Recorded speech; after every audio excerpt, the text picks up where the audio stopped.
anybody over 30 globally knows Mr. Miyagi, knows wax on, wax off. I think it's one of those rare, indelible pieces of culture that there are very few things like that in the world.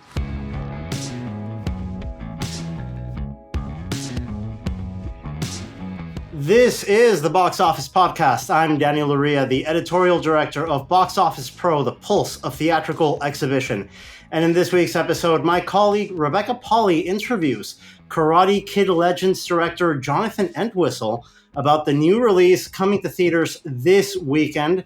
That is coming up on the second half of this episode. But before we get there, we've got a new record for Memorial Day weekend, right as we predicted back in April. If you remember, our forecasting panel member, Chris Randleman, predicted that this was going to be a record. Indeed, it turned out to be so, with more than $325 million over the holiday frame. A fantastic start. Joining us to talk about that today are my colleagues, Russ Fischer, Rebecca Pahle, and Chad Kennerk. I'm playing hooky tomorrow to go see Mission Impossible in IMAX, so probably shouldn't tell anyone I work with about that. But No, it's fine. It's kind of your job. So I'm really excited. I think you're in the clear going to the movies. But it was a fantastic weekend once the numbers came in, with more than $325 million over the 4-day holiday frame, leading the marketplace, even though it did debut on the softer side of our expectations. I think it was above everybody else's, but we were quite bullish on Lilo and Stitch.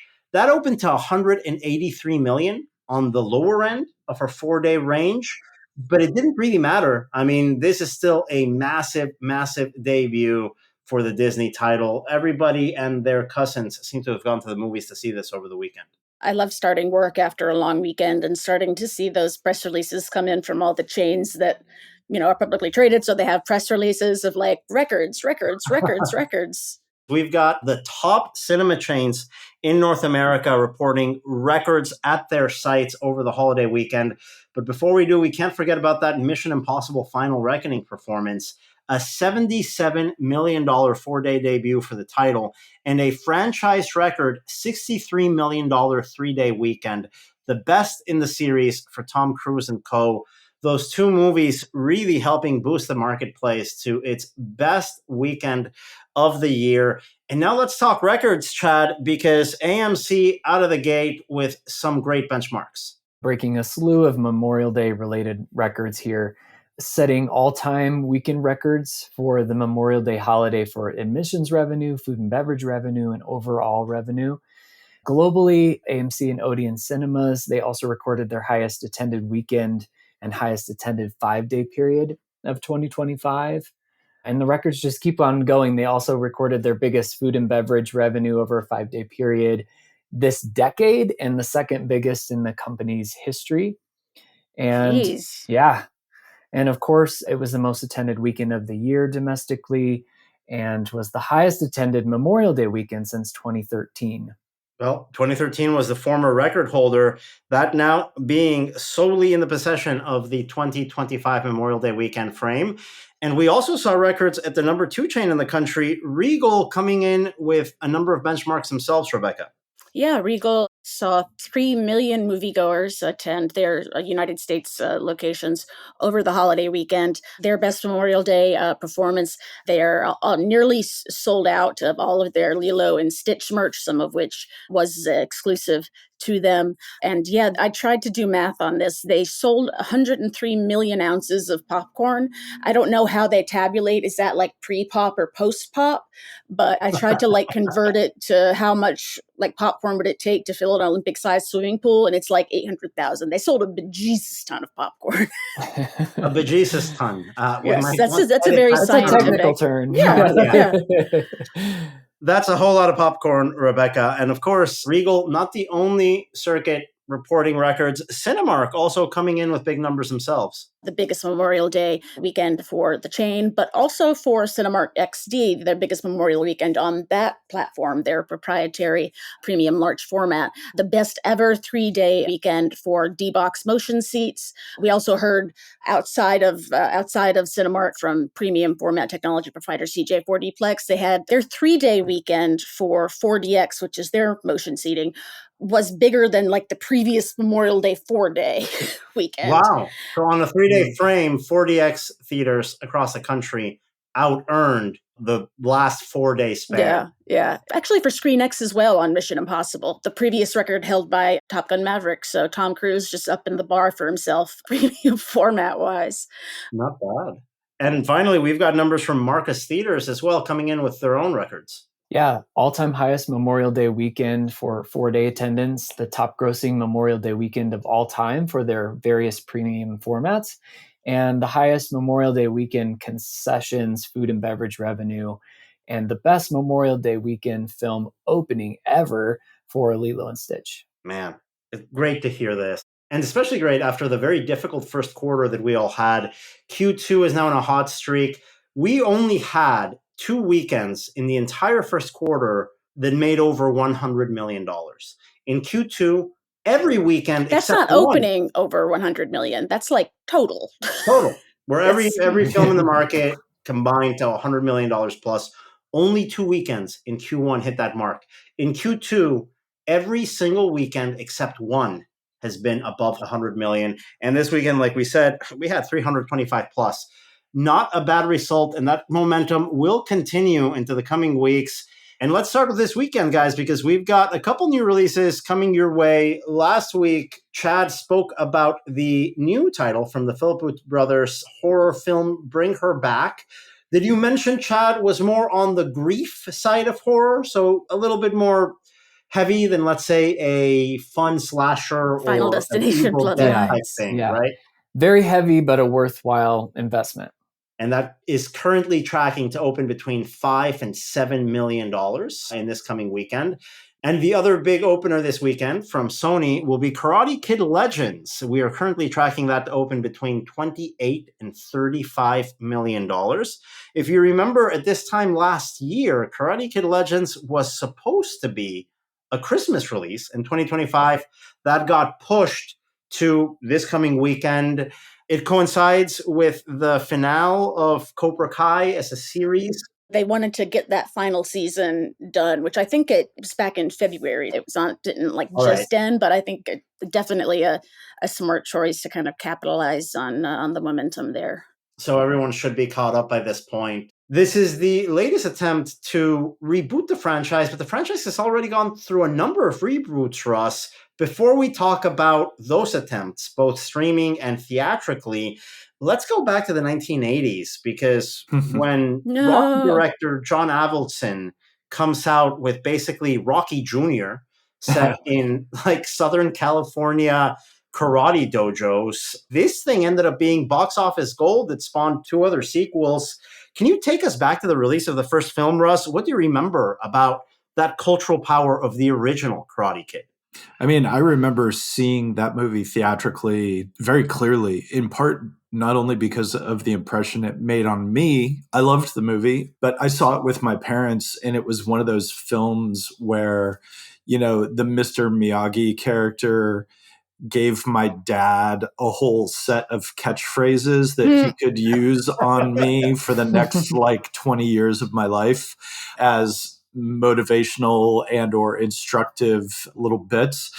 And so, yeah, it was significant. And, you know, I think there are a couple of things where you can mark like where martial arts has had a foothold in North America. Obviously, the success of Bruce Lee was the first really big place. But then I think Karate Kid, the first movie, did so well that it spawned this whole additional wave of interest in martial arts. I mean, I certainly started taking martial arts like 6 months later, which ended up being great for me. Like one of the best things I did as far as kind of a confidence builder when I was a kid, not in like a, you know, me getting out and, you know, taking care of street fights kind of way, but just like, you know, as someone who didn't grow up really into sports and was not the most physical kid, it was a really big deal. It was nice to know you can break a board if you'd really need to. Like it really is like I did Taekwondo as a kid. It really is like, and that's what I did. Yeah. And it was, even before that, just that sense of like finding something that gave me kind of an awareness of myself physically was a really big deal. And as like not a team sports kind of guy, being into a thing that does kind of give you a team building thing within the context of a dojo, but is also very individual, like that was huge. But yeah, so, and all of that comes out of that movie. That movie was very successful for a bunch of reasons. Like it still plays really well. And it's easy to see why, studios have gone back to the well with it a number of times to try to recreate that success, because it does seem like a formula that you should be able to repeat, even if the practical reality says that, like, oh, maybe it's a little harder than that. Hey, that original is one of those movies that every time I rewatch it, I don't know how you can improve upon it. Yeah. Every decision it takes is the best possible decision for that specific movie. It's a good sports movie. Aside from it being a kid's movie or a martial arts movie, like it's a solid, really solid sports movie. And I can't remember when I watched the original Karate Kid, I just kind of know I must have at some point. It was one of those kind of always in the air, but I enjoyed Legends despite kind of not having that Karate Kid background. It's a good sports movie. Like it's solid. The fight choreography is really good. Like it's edited where you can tell they're doing this stuff. And that's where some of the sequel, like the fights in the first movie are good.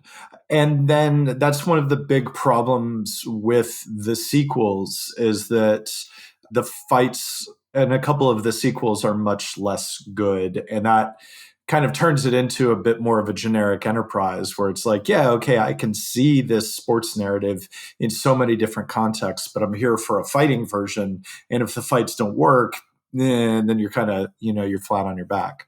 Well, I think the first movie works so well because it's so relatable. Whether you've done karate or not, whether you're into sports or not, you know what that experience of moving from one place to another, a big move, is like. I know, Russ, you hopped around a lot as a kid. I did as well. You know how being bullied can feel like. By the way, I never knew that like these like bleach blonde Californian dudes wearing Misfits costumes, riding on dirt bikes were so menacing. Apparently they are. I always liked the bad Billy Zabka. That was the whole basis of Cobra Kai. It's like he wasn't some sneering bad dude. Like I like the message that like you can win by being honorable and doing the right thing, and the quote unquote bad guy can like see you do that and be like, oh, okay, maybe I am being, maybe there is room for me to improve as a person. Are we the baddies? Yeah, basically. Yeah, coming back to that. No, I'm a big fan of that original, and I will defend the second one, Russ. I think the final fight sequence in Karate Kid 2 works very well. Now, Karate Kid 2, it's not the same story structure. If you watch the first one, you've got, kid coming into a new place. There's a cute girl played by Elizabeth Shue. There's something kindling there. Then he gets bullied. Then you have that, master and student connection with Pat Morita as Mr. Miyagi, ending with a third act montage set to "You're the Best," which I think I was memory hold into thinking that was a song that Trey Parker and Matt Stone wrote for. Yes. It wasn't. It wasn't. No, it's legit. Eye of the Tiger for. Talking about Eye of the Tiger, I don't know if this is an apocryphal story or not, but I think that song was one of the intended songs for Rocky 3. Oh, interesting. It ended up being replaced entirely, obviously, by the time Survivor comes in. There's a number of stories how Survivor ends up landing Rocky 3. There's a number of songs that were supposed to go in that spot. I believe this was one of those songs. But anyway, I'm a big fan of that soundtrack of the first Karate Kid. The soundtrack for Karate Kid Part 2, I've said it before, in the top 10 soundtracks of all time, I don't care what anybody says. That's a great soundtrack, Karate Kid 2. By the time we get to the third What's one, on it? I'm not familiar with it. I'll be the man that will fight for your honor. I'll be the hero. Well, we got to save this for karaoke at CinemaCon 2026. Sorry. And also, the original Karate Kid had "Cruel Summer" by Bananarama, which was like a giant hit. Yes. And so, like that kind of gave it a little extra boost. And yeah, there's the couple of those movies had really good soundtrack choices. Man, whoever was doing music supervision in the 80s, y'all were nailing it. Yeah. But it's so hard to land a trilogy. And we know this because in the 80s, Star Wars kind of falls flat in closing out that its own trilogy with Return of the Jedi in 1989. I think Karate Kid doesn't quite land it with Karate Kid Part 3. I think you go from Southern California in the first one. The second one, I love the way it starts, where the romantic interest in the first movie, played by Elizabeth Shue, just completely gets written off with a line of dialogue like 5 minutes into the sequel. It's like the beginning of Aliens. It's a reverse Back to the Future, also involving Elizabeth Shue. Yeah, totally. Precisely. Daniel LaRusso, the Ralph Macchio character, just says like, yeah, she dumped me for a soccer player. And then he just goes to Japan. And it's a completely different setting for the film. But once you go back to the dojo, once you go back to Southern California in Karate Kid Part 3, I think it loses something. And I guess I feel the same way about the next Karate Kid with Hilary Swank in it. I think Hilary Swank is great. Yes, she is. But I'm not sure the movie works. It doesn't work. No, I don't think 3 works, and the Hilary Swank movie doesn't work.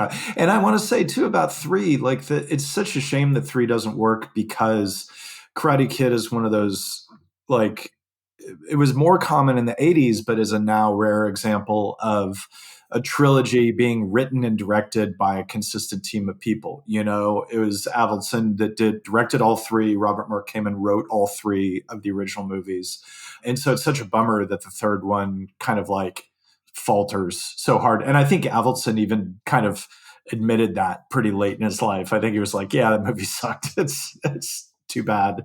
But yeah, the Hilary Swank one is like, okay, it's a nice idea and it's cool to see her in that context, but I don't think that movie works. Chad, you also watch these movies. Do you remember when like our next Karate Kid comes out?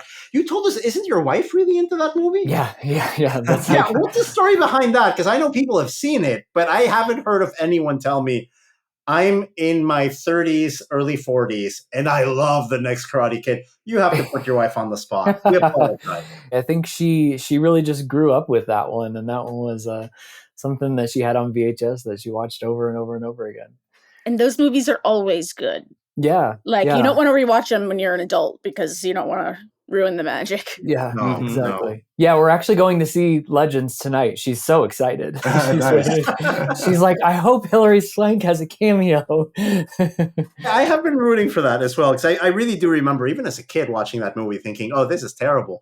But Hilary Swank's great in it, and I'm glad it stood the test of time. At least her performance did. Then we had another remake in 2010 with Jaden Smith and Jackie Chan. In my book, Jackie Chan can do no wrong, but that wasn't enough to get me to see the 2010 Karate Kid, which seems to always be on cable. It was a Kung Fu. You take the Karate Kid and instead make it about Kung Fu, but you just don't change the title. All right. Yeah. Sure. Like, it's actually fine. Like, Jaden Smith is good. He's too young. Like, they're kind of trying to replicate the dramatic structure of the original movie and some of the character interactions. And Jaden Smith seems to be like, it's a little weird because he's too young to be doing some of the stuff that the character does. Like, there's some romantic stuff where it's like, no, you're like 9. What is happening?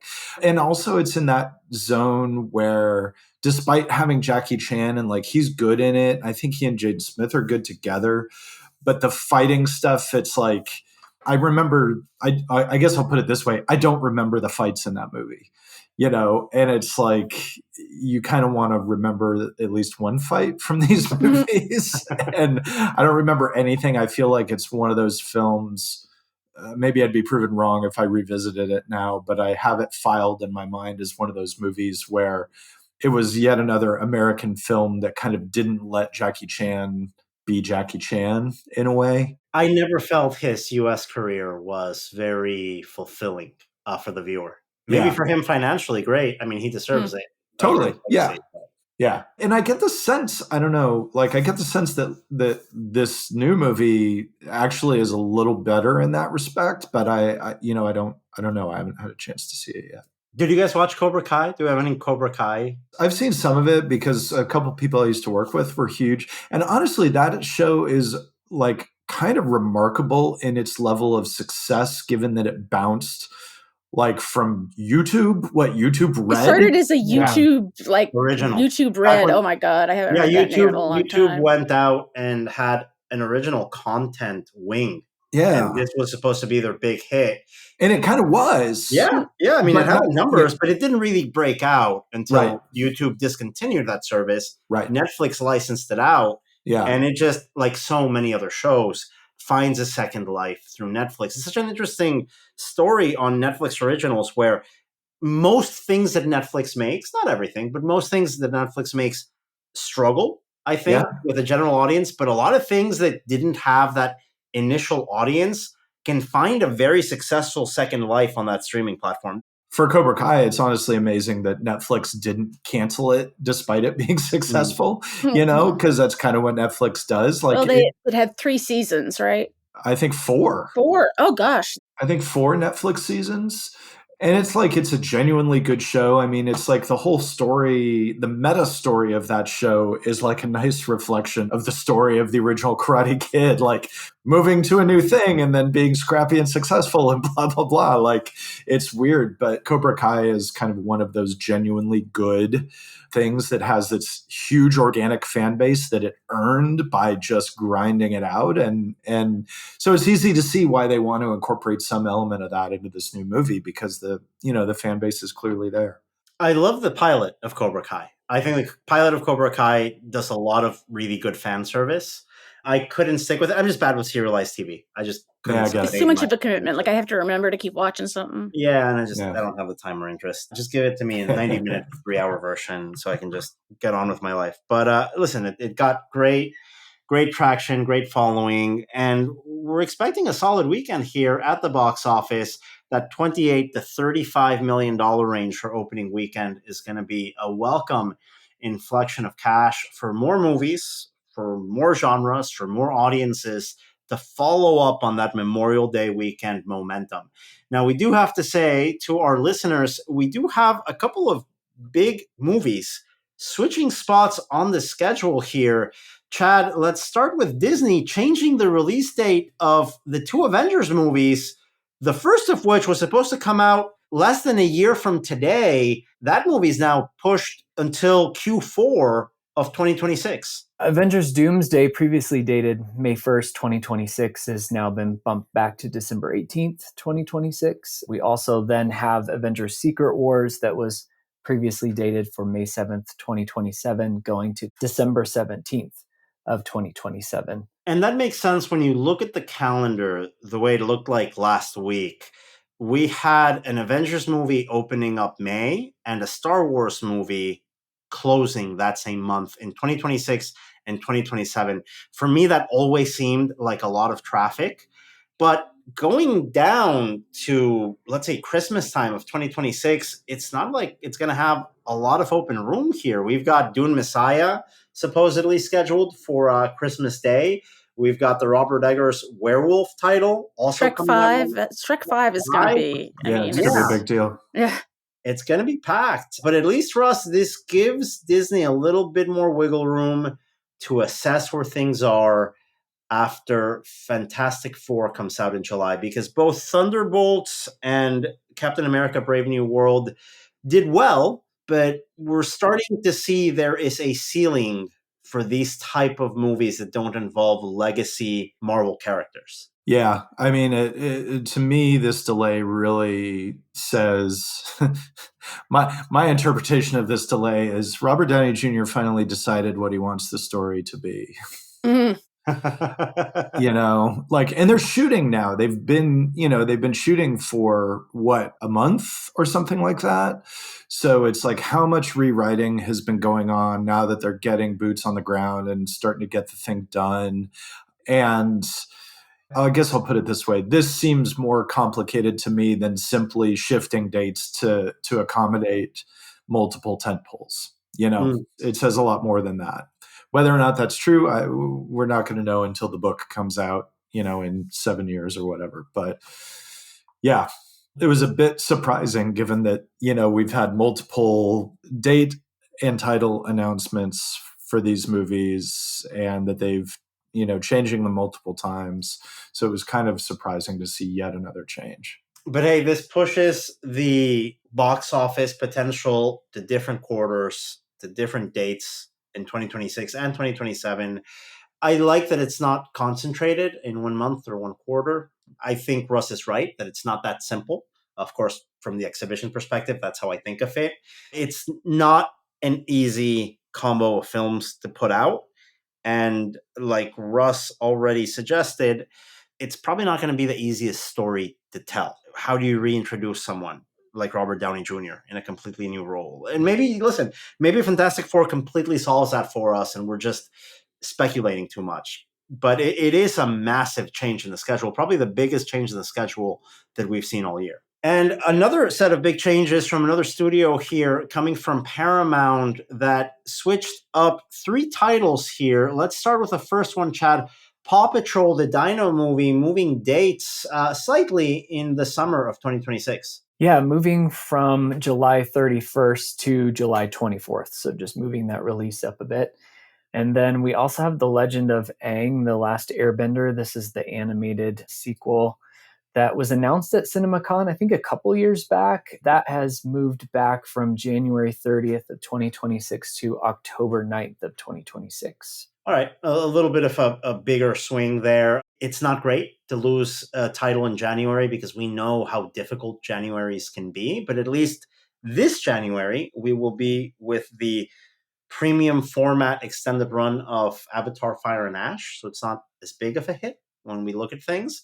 And finally, I think the big change here is a new release date for Teenage Mutant Ninja Turtles 2. Right, which has moved back an entire year from October 9th of 2026 to September 17th of 2027. So yeah. I know those movies take a long time to make. The animation is very similar to the Spider-Verse films.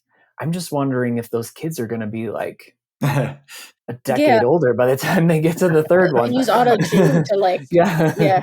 I think that applies for all of those titles, the Spider-Verse included, unfortunately. But they're so good that, I even look at something like the original Spider-Verse title from Sony.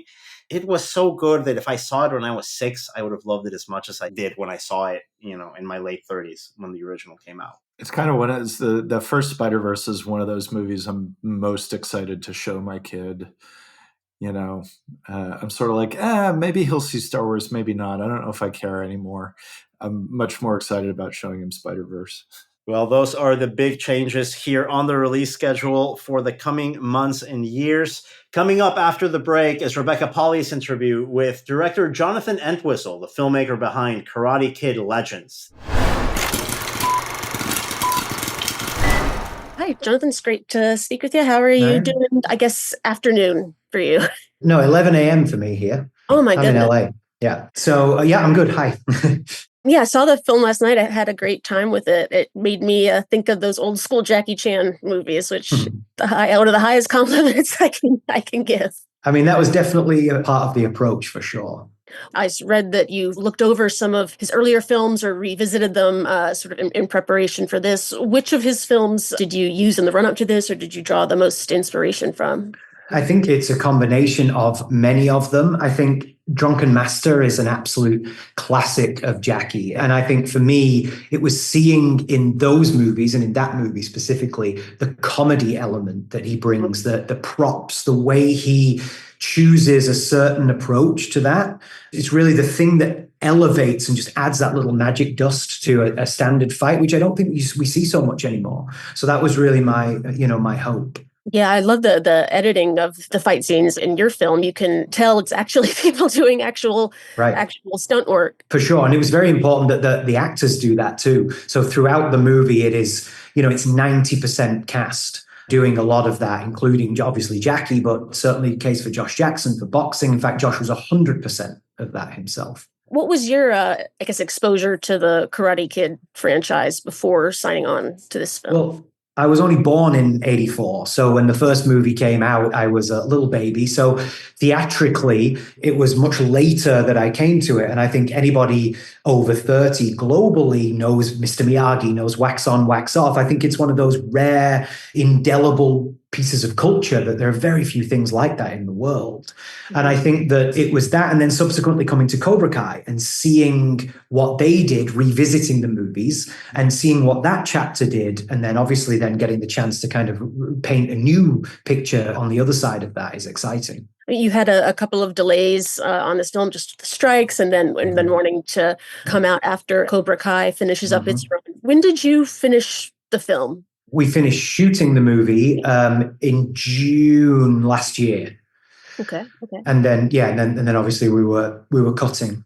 I'm with Box Office Pro. We're the publication of Cinema United. We're essentially the movie theater magazine. So we're big into movie theaters and that communal experience. When did you first get to show this film to an audience, and what's that experience like? Well, I think it's the most important experience, right? It's like when I'm a big believer in the audience first. It's the most important thing for me. It was in every single part of the movie. I'm thinking, well, what's the experience going to be like? It's number one for me is that theatrical experience, especially coming from television. There are tricks of the trade you can do in television that have different values, especially in streaming. And the pinnacle of everything we get to do of directing is theatrical motion picture. And so for me, it was like, well, what can we do to make that work? And that's about pacing. That's about editing. It's about the fights. It's about the in-camera. So it's all of those things are like number one in my mind is that. I'm in New York, and it was great seeing the big vistas. I mean, it seems like it's going to hold up in front of an audience of New Yorkers. Well, I hope so, because we did, and we had absolutely exquisite, beautiful weather for shooting a lot of our just general driving New York sequences. And we went out there on the streets, we had Times Square, we just did everything. It's beautiful sun. You know, it has that Manhattan magic that is just there at certain times of the day. We were really able to film that, all the stuff. I mean, being able to do bespoke driving work in Manhattan, it just always looks so good, you know? You really lucked out with that. You hit the sweet spot there. Yeah. I always like to ask, do you remember what the first movie was that you saw in a theater? Yeah, Jungle Book. Yeah, the Disney Jungle Book movie was definitely the first theatrical experience I ever had. I remember the snake, being like really scared of the snake on the tree, for sure. Yeah. Where was that? What cinema was it? I'm not sure. Back in England, I would say, honestly, back in the 90s, it would have been Warner Brothers chain, right? They don't do that anymore, right? WB. Now, it would be like a Cineworld or an Odeon. Yeah, Odeon, I would have said is what we had. That's definitely where my parents will be going to watch the movie, at the Odeon. You're based in LA now? Yeah, live in LA now, but obviously my parents are all back in England. What are some of your favorite movie theater experiences, I guess, growing up? What are some pivotal things that have stood out for you? Because I mean, look, I think right now, one of my all-time favorite movie theaters is the AMC Universal City Walk. It has a feeling for an English person coming to LA and coming to America, like what I imagine movie theaters were growing up in England, thinking about what the American experience was of movies. And so for me, I think that it's like when I go there, that's what I want I remember when the first big theater opened in my town, and it was the drinks machines, it was the arcade, it was the candy. That was new. When I was a little kid, it was more of a Victorian English theater that had been turned into a movie theater.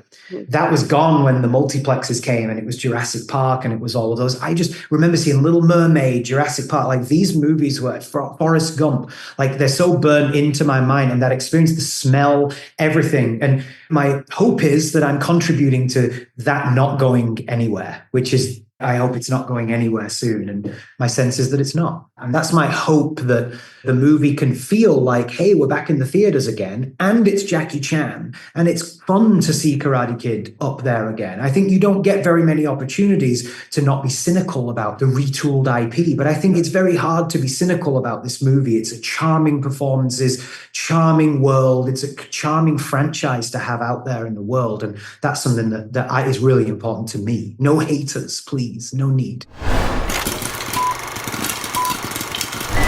And that was Karate Kid Legends director Jonathan Entwistle speaking with Rebecca Pahle on the film coming up this very weekend to a theater near you. A huge thank you to both of them, and to my other colleagues, Russ Fischer and Chad Kennerk. We'll come out with a new episode of the Box Office Podcast next Thursday. Thanks again for listening. We'll talk to you again real soon.